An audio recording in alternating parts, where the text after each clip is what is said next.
ఓ మహారాజా, రాత్రి గడిచింది, తెల్లవారింది. రాజులందరూ రథాలు సిద్ధం చేయండి, యుద్ధానికి సిద్ధంగండి అని అరిచారు. ఆ కోలాహలం అందరికీ వినిపించింది. శంఖాలు, దుందుబులు, ధ్వనులు మ్రోగాయి. యోధుల సింహనాదాలు వినిపించాయి. గుర్రాలు సకిలింపులు, ఏనుగుల జింకారాలు అంతటా వ్యాపించాయి.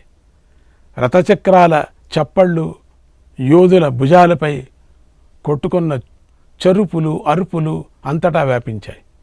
బాగా సూర్యోదయం అయింది. కురుపాండవుల సేనలు యుద్ధానికి సిద్ధమయ్యారు.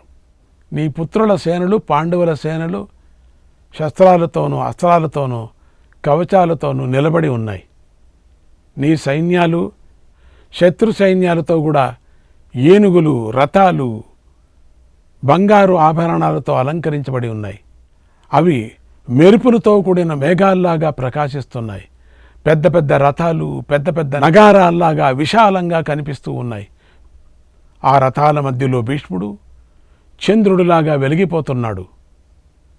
నీ సైన్యంలో ధనుస్సులు, రుష్కులు, కత్తులు, గదులు, శక్తులు, తోమరాలు ధరించి యోధులు నిలబడి ఉన్నారు.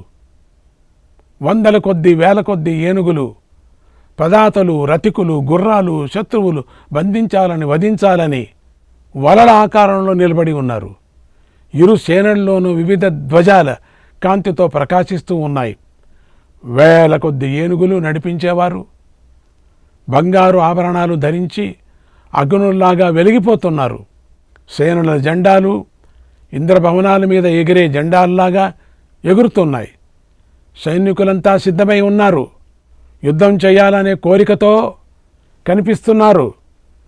యుద్ధం మీద ఆశగా ఉన్నారు. ఆయుధాలను ఎత్తి పట్టుకున్నారు. అందరూ కూడా చాలా ఉత్సాహంతో ఉన్నారు.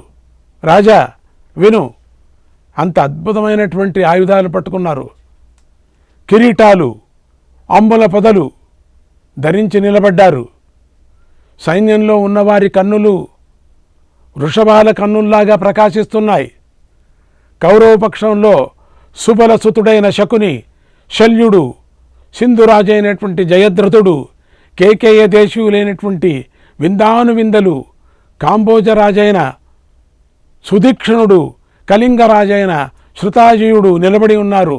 జయసేన రాజైన శృతాజయుడు, కోశల రాజైన బృహద్బలుడు, సత్వత వంశీయుడైనటువంటి కృతవర్మ ఉన్నారు. ఈ 10 మంది ఒక్కొక్క అక్షోహిణీ నాయకులుగా నిలబడి ఉన్నారు. వారి భుజాలు లావుగా పొడవుగా ఉన్నాయి. వారందరూ భూరి దక్షిణాలతో పెద్ద పెద్ద యజ్ఞాలు చేసిన వారు. వీరే కాకుండా ఇంకా దుర్యోధనుడి వంశంలో ఉన్న రాజులు, రాజపుత్రులు, మహారథులు ఎందరో తమ తమ సేనలతో కలిసి, వీరే కాకుండా ఇంకా దుర్యోధనుడు, అందరూ బలవంతులు, అందరూ పోరాడేటువంటి స్వభావం కలిగి ఉన్నారు. దుర్యోధనుడి కోసం ఆనందంగా బ్రహ్మలోకం వెళ్ళటానికి దీక్ష పెట్టి ఉన్నారు. ఇలా సమర్థులైన 10 అక్షోహిణీల నాయకులు నిలబడ్డారు. 11వ అక్షోహిణి కౌరవులది. అది సర్వసేనలకు ముందు నిలబడి ఉంది. ఇక్కడే సర్వ సైన్యాధ్యక్షుడైన భీష్ముడు నిలబడి ఉన్నాడు. మహారాజా, ఆ భీష్ముడు తెల్లని తలపాగాను ధరించి ఉన్నాడు. తెల్లని గుర్రాలను, తెల్లని కవచం ధరించి ఉన్నాడు. ఇప్పుడే ఉదయించిన చంద్రుడిలాగా కనిపిస్తూ ఉన్నాడు. ఆ భీష్ముడు ఉన్న వెండి రథం మీద బంగారు తాళధ్వజం ఉంది. తెల్లని మేఘ మధ్యలో ఉన్నటువంటి సూర్యుడిలాగా వెలిగిపోతున్నాడు భీష్ముడు. ఆయనను కురు పాండవులకు దుష్టద్యుమ్నుడు మొదలైన పాండురాజులు, సుంజయులు, వీరులు దర్శించారు.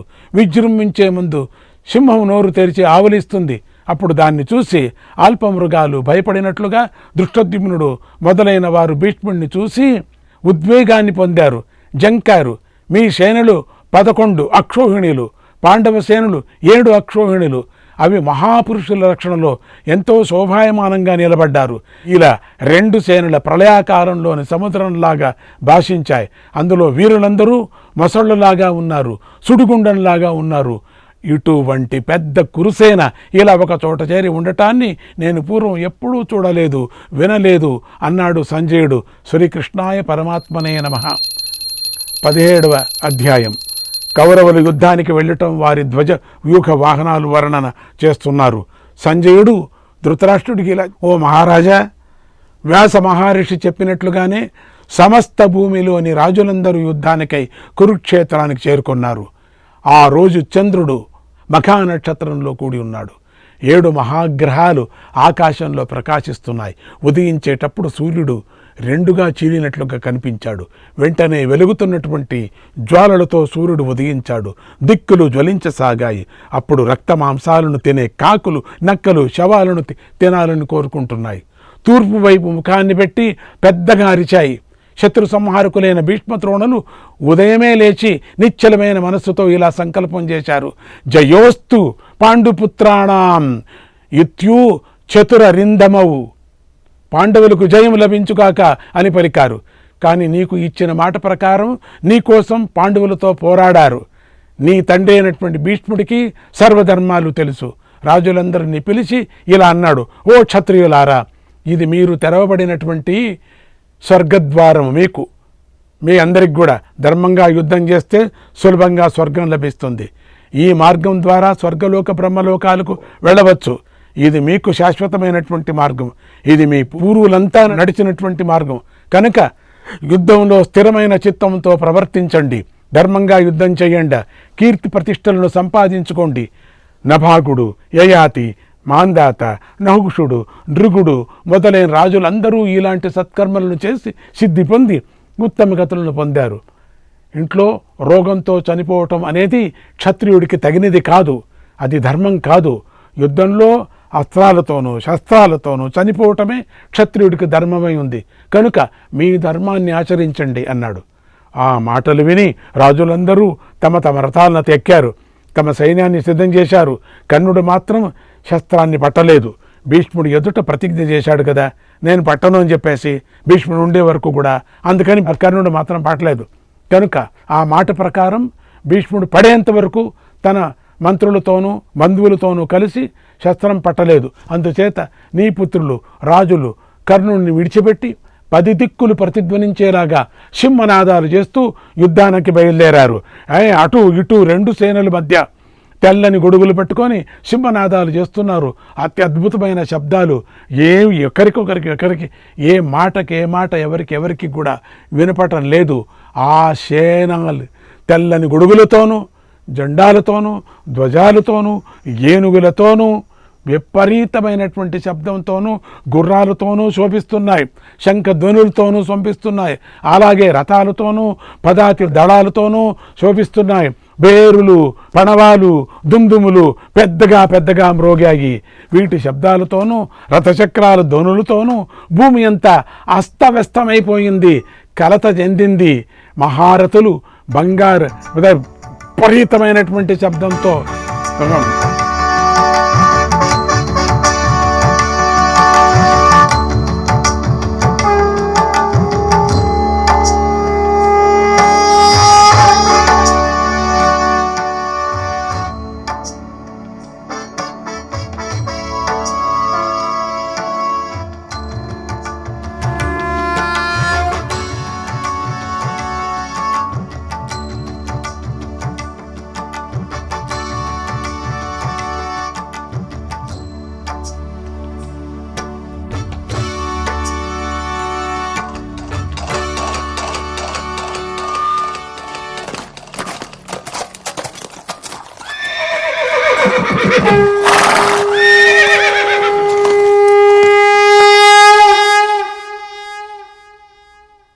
బంగారు అంగదాలతోనూ కేయూరాలతోనూ బాణాలతోనూ అగ్ని పర్వతాల్లాగా ప్రకాశించారు.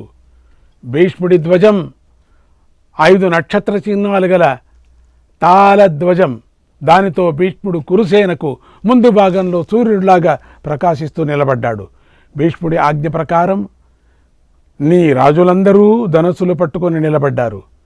గోవాసన దేశపు రాజు శైబ్యుడు, అతడు సామంతరాజులతో కలిసి ధ్వజంతో భద్రగజం మీద యుద్ధభూమికి వచ్చాడు. అశ్వత్థామ పద్మవర్ణం గలవాడు. అతడు అందరికంటే ముందు ఉన్నాడు. అతడి సింహం లాంగూల ధ్వజం. దానితో అతడు యుద్ధభూమికి వెళ్ళాడు. శృతాయుధుడు, చిత్రసేనుడు, పురుమిత్రుడు, వింశతి, శల్యుడు, భూరిశ్రవుడు, వికర్ణుడు కౌరవపక్షంలోని వారు. ఈ 7 వీరులు కవచాలు ధరించి రథాలపై ఉన్నారు. అశ్వత్థామ తమ తమ ముందు ఉంచుకున్నారు. భీష్ముడితో వెళుతున్నారు. వీరందరి రథాలపైన కూడా ఎత్తైన బంగారు ధ్వజాలు ఉన్నాయి. అవి రథాలకు శోభను కలిగిస్తూ ప్రకాశిస్తూ ఉన్నాయి. ఆచార్యుడైన ద్రోణుడి ధ్వజం మీద కమండలపు గుర్తు ఉంది. దానితో పాటు బంగారు వేదిక ధనస్సు ప్రకాశిస్తూ ఉన్నాయి. దుర్యోధనుడు ఎన్నో లక్షల సేనలతో ముందుకు కదిలాడు. అతడి ధ్వజం మణిమయ ధ్వజం, దానిపై నాగచిహ్నం ప్రకాశిస్తూ ఉన్నది. ఆ దుర్యోధనుడి ముందు భాగంలో పౌరవుడు, కళింగరాజు అయినటువంటి శృతాయుధుడు, కాంబోజరాజు అయినటువంటి సుదక్షిణుడు, క్షేమధ్వనుడు, సుమిత్రుడు అనేటువంటి 5 వీరులు ఉన్నారు. వారు ముందుగా వెళుతున్నారు. కృపుడిది బంగారు ధ్వజం, కృపుడిది, దానిపై వృషభ గుర్తం ఉంది. కృపుడు ఆ ధ్వజం గల రథాన్ని ఎక్కి మగధ సైన్యానికి ముందు భాగంలో వెళ్ళాడు. అంగదరాజుకు, కృపాచార్యుడికి ప్రాచ్యరాజుల రక్షణ బాధ్యత అప్పగించబడింది. ఆ సైన్యాలు వారి రక్షణలో శరత్కాల మేఘంలాగా నిర్మలంగా ప్రకాశిస్తున్నాయి. సైంధవుడిది వరాహ చిహ్నం గల వెండి ధ్వజం. అతడా ధ్వజంతో రథం మీద నిలబడి ఉన్నాడు. తన సేనకు ముందు భాగంలో శోభిల్లుతూ ఉన్నాడు. అతని వశంలో 1,00,000 రథాలు, 8,000 ఏనుగులు, 60,000 మంది అశ్వ సైనికులున్నారు. అలా సింధురాజు రక్షణలో మహాసేన శోభిల్లుతూ ఉంది. కళింగరాజు అయినటువంటి శృతాయుధుడు కేతుమంతుడితో కలిసి 60,000 రథాలు, 10,000 ఏనుగులతో బయలుదేరారు. ఆ మహాగజాలు యంత్రాలు, తోమరాలు, అమ్ముల పొదలు, పతాకాలతో శోభిల్లుతున్నాయి. రాజా చెప్తున్నాడంతా, వివరం చేసి చెప్తున్నాడంతా. పర్వతాల్లాగా ప్రకాశిస్తున్నాయి. ఆ కళింగరాజు ధ్వజం మీద అగ్ని చిహ్నం ఉంది. అతడు తెల్లని గొడుగును ధరించున్నాడు. చామరం, కంఠహారాలతో శోభిస్తున్నాడు. అతడితో ఉన్నటువంటి కేతుమంతుడు విచిత్రమైన అంకుశం పట్టుకొని ఏనుగుపై కూర్చొని ఉన్నాడు. అతడు సూర్యుడిలాగా శోభిస్తున్నాడు. భగదత్తుడు ఇంద్రుడు వంటి తేజస్సుతో ప్రకాశిస్తూ ఏనుగు మీద కూర్చొని యుద్ధానికి కదిలాడు. అవంతి రాకుమారులు, విందానువిందులు, వారు ఆ భగదత్తునితో సమానమైన వారు, వారి ఏనుగులపైంత కూర్చొని కేతుమంతుడి వెనకాల వెళ్ళారు. అలా రథ సమూహాలతో నిండిన ఆ కౌరవసేన వ్యూహము అన్ని దిక్కులా వ్యాపించి ఉంది. అది ఏనుగులను శరీరంగాను, రాజులను శిరస్సుగాను, గుర్రాలకు రెక్కలుగాను చేసుకొని ఉంది.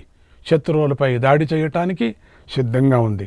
రాజా, ఆ సేన వ్యూహాన్ని ద్రోణుడు, భీష్ముడు, అశ్వత్థామ, కృపుడు, బాక్లికుడు, కృపుడు సిద్ధం చేశారు అన్నాడు సంజయుడు. శ్రీకృష్ణాయ పరమాత్మనే నమః. 18వ అధ్యాయం. సంజయుడు ధృతరాష్ట్రునితో ఇలా అన్నాడు. ఓ మహారాజా, కొద్దిసేపట్లోనే యుద్ధం ప్రారంభమవుతుందని వీరులందరూ ఉత్సాహపడ్డారు, ఆవేశంతో ఊగిపోయారు. అప్పుడు వారు చేసిన కోలాహల శబ్దం హృదయాలను, రణభూమిని కంపింపజేసింది. ఏమిటి ఆ శంఖధ్వనులు? ఆ హృదయాన్ని, రణభూమిని కంపింపజేసింది, విపరీతమైన కంపింపజేసింది. ఏమిటి ఇట్లా వస్తుంది? అప్పుడు ఏమని చెప్పగలను నేను? రణభూమినంతా కంపింపజేసింది. శంఖాలు, దుందుబుల ధ్వనులు మారుమ్రోగాయి. ఏనుగుల ఝీంకారాలు చెలరేగాయి. రథచక్ర ధ్వనులు, ఘోషాలు పెద్ద పెద్దగా వినిపించాయి. రథచక్ర ధ్వనులు పెద్దగా వినిపించాయి. భూమి అంతా బర్దలైపోయేటట్లున్నట్టుగా వినిపించింది. ఒక్క క్షణము నిశ్శబ్దమైపోయి సడన్గా మళ్ళీ ప్రారంభమైపోయినది. అన్ని చోట్ల మౌనం ఆవరించింది. సిద్ధంగా ఉన్నారు. అక్కడ శంఖం పూరిస్తూనే ఆ శంఖధ్వనితో బద్దలైపోయింది. కేవలం శంఖధ్వనితోనే.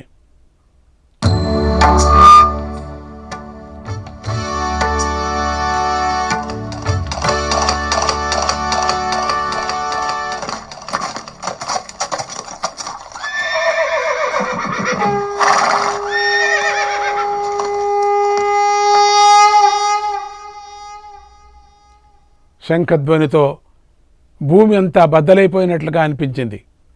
అప్పుడు భూమి, ఆకాశం రెండూ కూడా సకిలించే గుర్రాలు, గర్జించే యోధుల శబ్దాలతో ప్రతిధ్వనించాయి.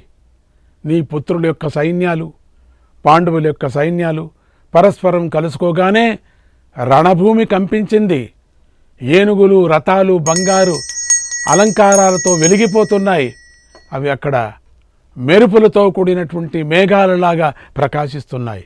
నీ సేనలో ఉన్నటువంటి ధ్వజాలు ఎన్నో రకాల ఆకారాలతో ఉన్నాయి. నీ సైనికులు బంగారు భుజకీర్తులు ధరించి ఉన్నారు. వారు వెలిగిపోతున్నటువంటి అగ్నుల్లాగా ప్రకాశిస్తున్నారు. ఆ కురుక్షేత్రంలో నీ సేనలోని ధ్వజాలు, శత్రుసేనలోని ధ్వజాలు ఇంద్రభవనాల మీద ఉన్నటువంటి చక్కని ధ్వజాలలాగా ప్రకాశిస్తున్నాయి. వీరులు మండిపోతున్నటువంటి సూర్యుల్లాగా ఉన్నారు. వారందరూ యుద్ధానికి సిద్ధంగా ఉన్నారు. నీ యోధులు విచిత్రమైనటువంటి ఆయుధాలు, ధనుస్సులను ఎత్తిపట్టుకొని ఉన్నారు.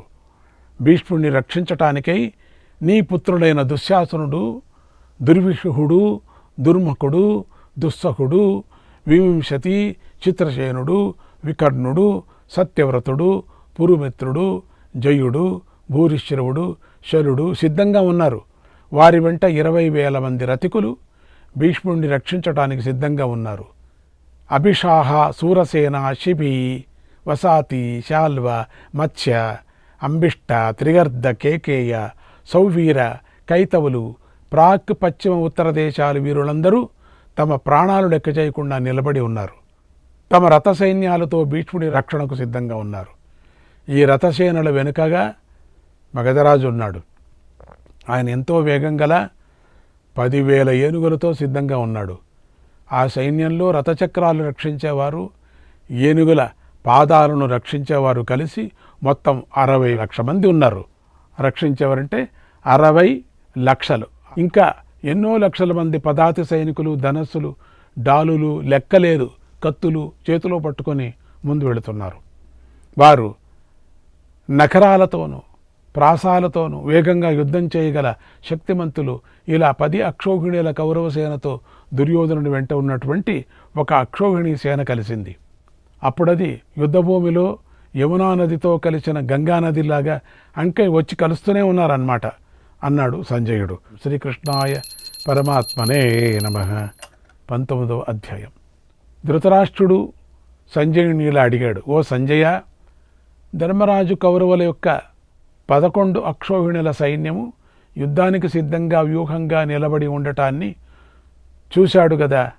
అప్పుడు తన అల్పమైన 7 అక్షౌహిణుల సైన్యంతో ప్రతి వ్యూహాన్ని ఎలా పన్నాడు అంటే భీష్ముడికి మానుష, దైవ, గాంధర్వ, ఆసుర వ్యూహాలన్నీ తెలుసు కదా.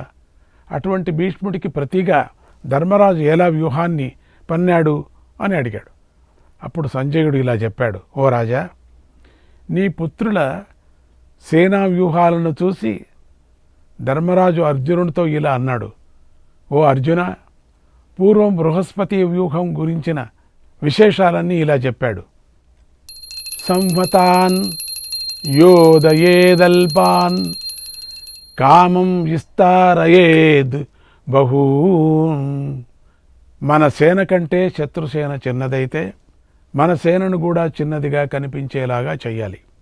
మన సేన కంటే శత్రుసేన పెద్దది అయితే మన చిన్న సేనను కూడా పెద్దదిగా విశాలంగా వినిపించేలాగా చెయ్యాలి. ఇప్పుడు వారిది అధిక సైన్యం, మనది అల్ప సైన్యం. కనుక ఈ పరిస్థితిలో మనం సూచీముఖ వ్యూహం పన్నాలి. మన సైన్యం శత్రు సైన్యం కంటే చాలా చిన్నది కనుక బృహస్పతి మాటను పాటించాలి. దీనిని బట్టి ఆలోచించి చక్కని వ్యూహం పన్ను అన్నాడు. అప్పుడు అర్జునుడు, ఓ మహారాజా, నేనిప్పుడు నీకోసం వజ్రవ్యూహం పన్నుతున్నాను. దానిని ఎవరూ కదిలించలేరు, జయించలేరు. పూర్వం ఇంద్రుడి చేత ఇది సృష్టించబడింది. భీముడు యుద్ధభూమిలో ప్రచండ వాయువులాగా ముందుకు దూకాడు. గట్టిగా శత్రువులను దెబ్బతీస్తాడు. అతన్ని శత్రువులు సంహరించలేరు. కనుక భీముడు మనసేనకు ముందు ఉంటాడు. భీముడికి యుద్ధోపాయాలన్నీ తెలుసు. అతడు మనసేనకు ముందుండి శత్రుసేనను అణిచివేస్తాడు. శ్రీకృష్ణాయ పరమాత్మనే నమః.